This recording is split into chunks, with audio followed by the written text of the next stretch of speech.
Hi guys, Old Bull here. Wow, what a last couple of days we've had in the market. This last week has just been blah.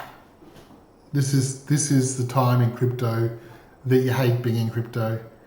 We're all tired after what seems like a very long, slow build up into the bull run.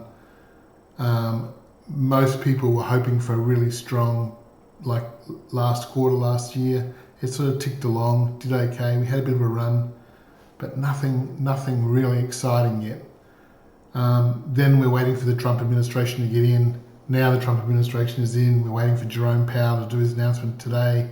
Announcement comes out. Oh, we're holding rates. Holy shit, what is going on? Like it's like the whole thing is just being manipulated. Is the best word. It's hard to not think that it's being manipulated.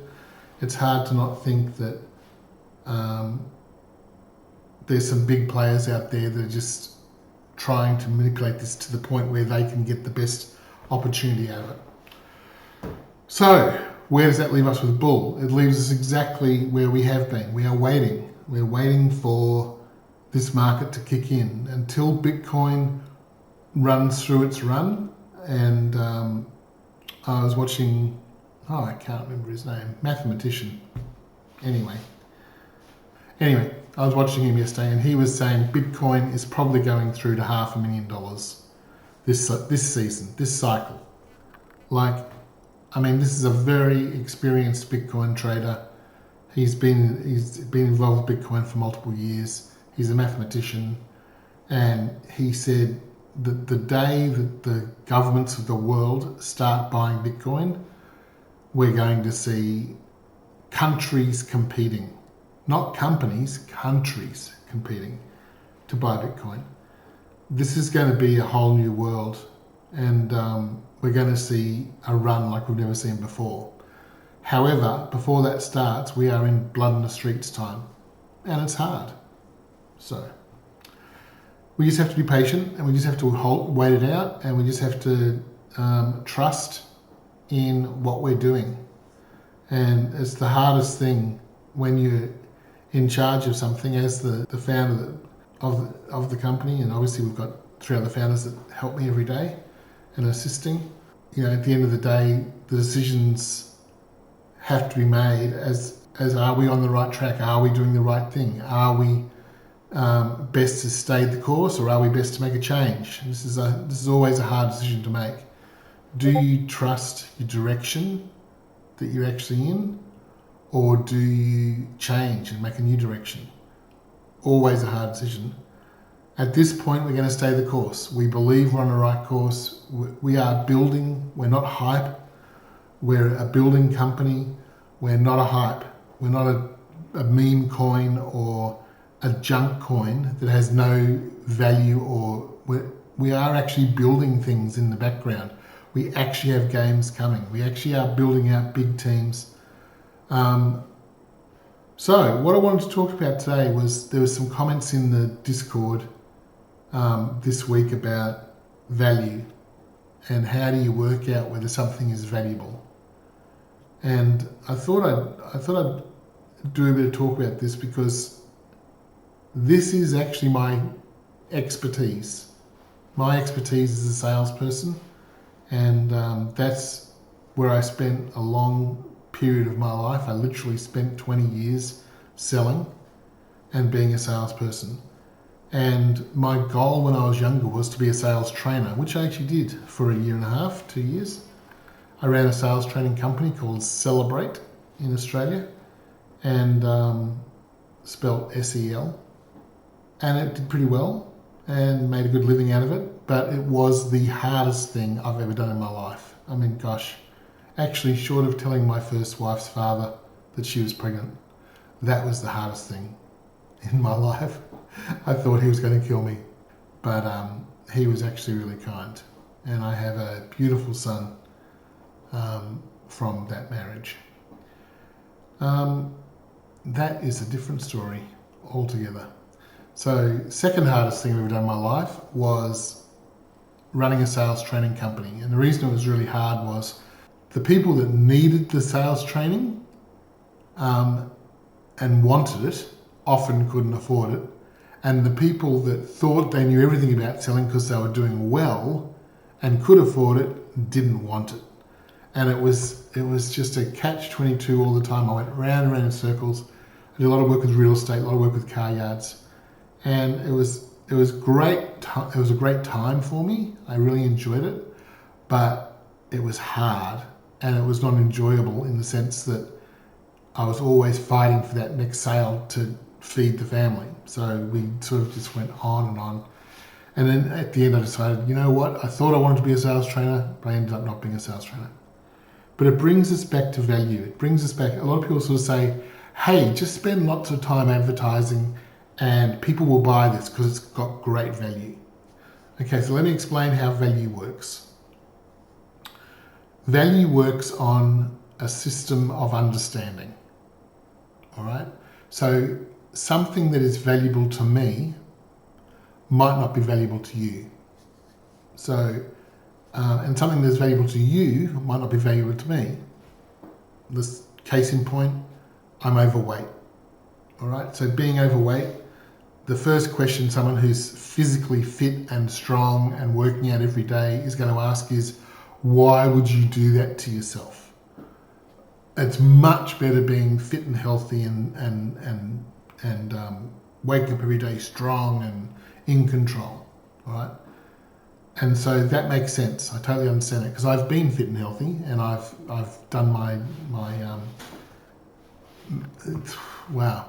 When I was in my 20s, I was working out 5 times a week, doing martial arts. I trained 5 times a week in martial arts, gym 5 times a week, walking or running on off days, and just being a typical young man.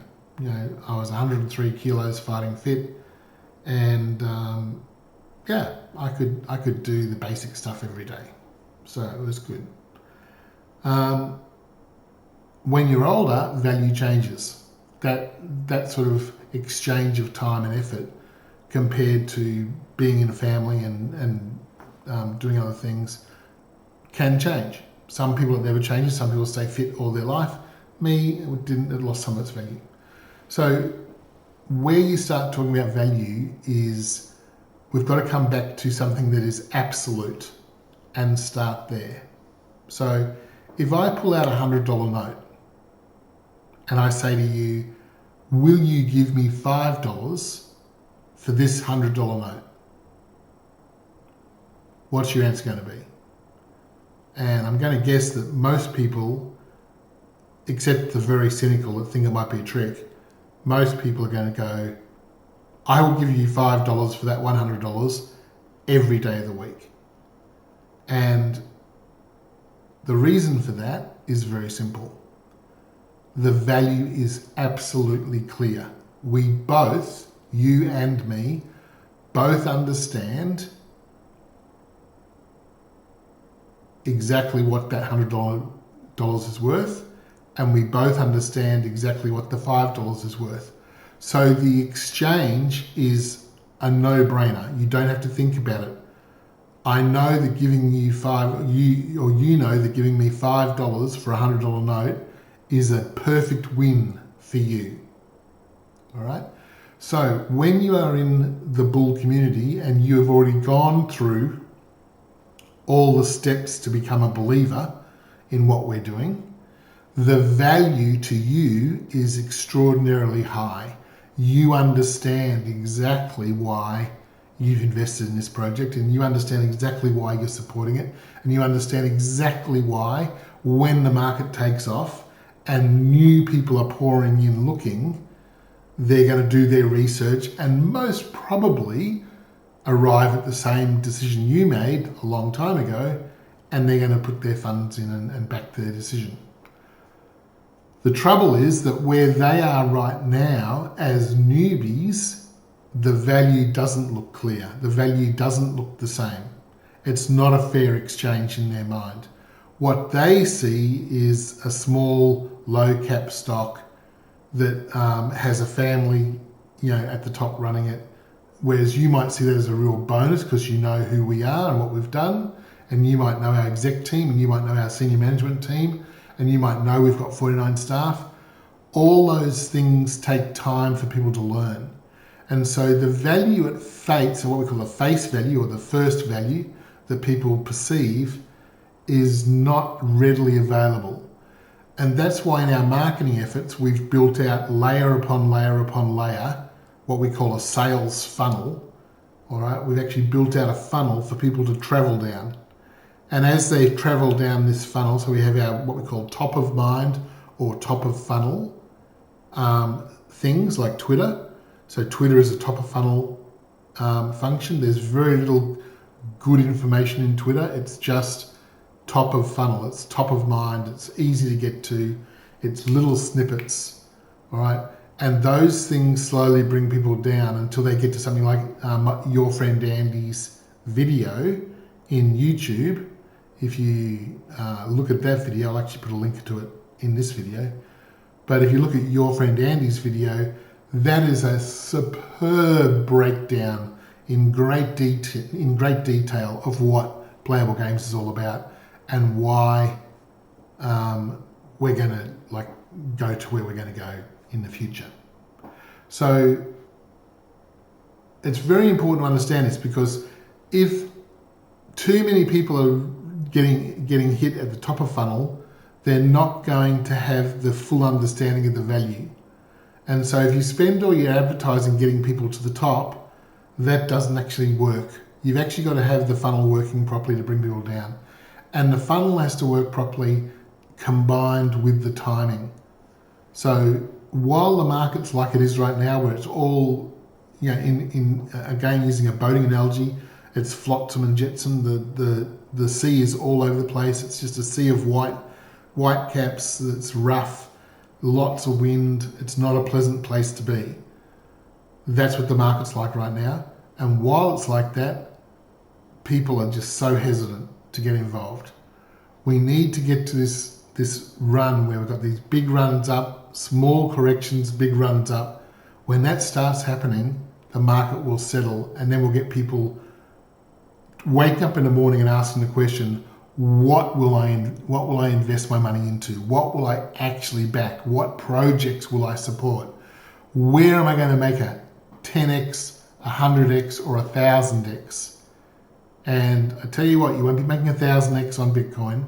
You won't be making 1,000x on Ethereum. You're going to have to come down to the low cap stocks if you're going to chase 1,000x or a 500x or even 100x. You've got to come down to the low cap stocks.